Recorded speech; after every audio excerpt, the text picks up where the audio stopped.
People had an issue with the way I looked when I was younger because I hadn't done anything and I was called certain names. See, I feel like since I was a very young girl, I was made fun of because of the way I looked. I didn't look like my mom, I didn't look like my sister. And of course, that takes a hit on your self esteem as a very young child.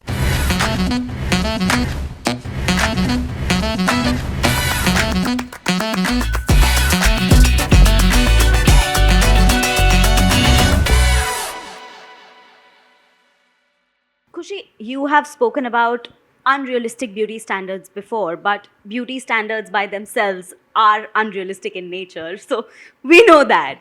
So you very openly spoke about getting work done and how you're breaking that myth. But kids who look up to you, they know you don't wake up like this, and they know probably getting some work done is the answer to maybe looking like this. So, how does that solve the problem of unrealistic beauty standards? See, I'm not condoning anything. And I also feel like it's kind of a very vicious cycle. See, I feel like since I was a very young girl, I was made fun of because of the way I looked. I didn't look like my mom, I didn't look like my sister. And of course, that takes a hit on your self esteem as a very young child. So I think I took a keen interest in in vanity and wanting to look a certain way. And I don't think that's a bad thing, especially because I knew that like these are things that people are pointing out, and I felt a certain way about it. And in no way am I saying that this is something that everyone should do or needs to do at all. Of course, I've not done the 100 things that people have said that I've done, but I think it's a part of taking care of yourself sometimes to do skincare or do facials and this and that, or a filler if you want to. And I don't think it should be something someone should be scrutinized over, because it's a personal choice. You're not forcing someone to do something, you're not condoning it in any way. But I think it's important to be honest, because the reason it's an unrealistic beauty standard is because if you're looking at an airbrushed image online on Instagram, or pictures of someone who's obviously gotten something done, and they're denying it, then obviously as a younger person or an impressionable person, you wonder, why can't I look like that all the time? And at the same time, I feel like whether you do something or don't do something, people are going to have an issue with it. People had an issue with the way I looked when I was younger because I hadn't done anything and I was called certain names. And then after I came out and said, yes, I changed the way I look, people had an issue with it because I changed how I looked. So I think each to their own. Don't judge someone for their choices. Don't push your choices on other people either. I think just do what makes you happy. As long as you're living your own life and you're content with it, you should just do what you feel is right. Do you think age plays a role in making these decisions, probably? That how young or old you are when you are making these choices?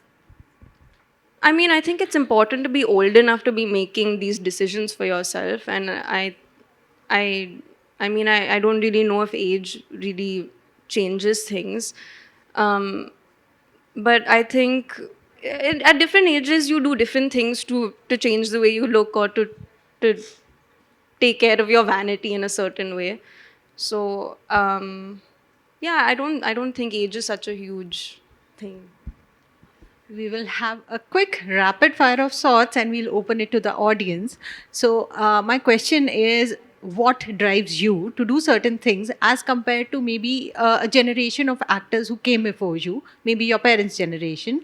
Are the reasons why you do something different? For example, to begin with, joining films.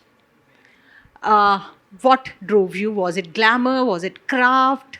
Or No, was I it think something completely the different? reasons, it's not a generational thing. I think it's a personal thing. I think everybody does things for different reasons. So yeah, I mean, uh, for me, I've always been more drawn to the theater. Films kind of just happened and continue to happen. I continue to do stage as well. So yeah. Yeah, I mean, for me, I think I didn't really know anything beyond films. I would always be on sets with my parents when they were shooting, and our dinner table conversations would be about the films that have recently come out. And because I've seen my entire family in this field, I just felt very at home, and I think this is just kind of what I always wanted to do. I don't think it was an overnight decision that I made. But I think because everyone was in it and because it's the only thing that we really spoke about at home, it was something I was really invested in since I was really little. So it just kind of happened by itself.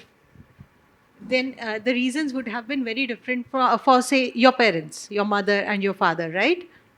So, what drove them and what is driving you now? That's the difference. Well, no, I mean, I don't know. I can't answer for like my father what drove him or what drives him. But it's different for every person, right? I'm guessing it's more of an individual thing than a generational thing. Okay. Next question, because we are discussing Love Yapa, which is coming out on 7th Feb. So, how is love different for the two generations? Because while technology has changed a couple of things, the approach towards love has also largely changed. I don't know about that. See, for me, I feel love is a very primal emotion. It's always. I think we all feel it the same way, regardless of age, culture, language, generation. I feel the language around it has changed, but I don't think much more has changed. I mean, once actually, somebody was trying to explain what benching was to us, and I still don't know. yeah, no. Somebody's trying to What's explain benching? what benching was to us, and Ashutosh Rana ji was there, and he was like, "अरे, वो तो हमारे ज़माने में हम लोग Stephanie बोलते थे." Same. स्टेफनी बोलते थे हम लोग. What about you, Kush? Yeah, I mean, I think love has been the same across all generations and the feeling hasn't changed. But I guess I would say the terminology has changed and the way of communication has changed. I think maybe before things were a bit more black and white, and now we have more gray areas because there's more words and phrases to define certain things. And I think that's maybe what's made the water a bit murky. But I think at the end of it, everyone has felt love and everyone still feels love. But maybe there's just some more in between stages to get to it. And the process, your process when you approach a film or a character, how is that different from, say, again, an earlier generation? Also, you guys have both learnt acting, which many of the actors, I don't think your parents, for example, ever did.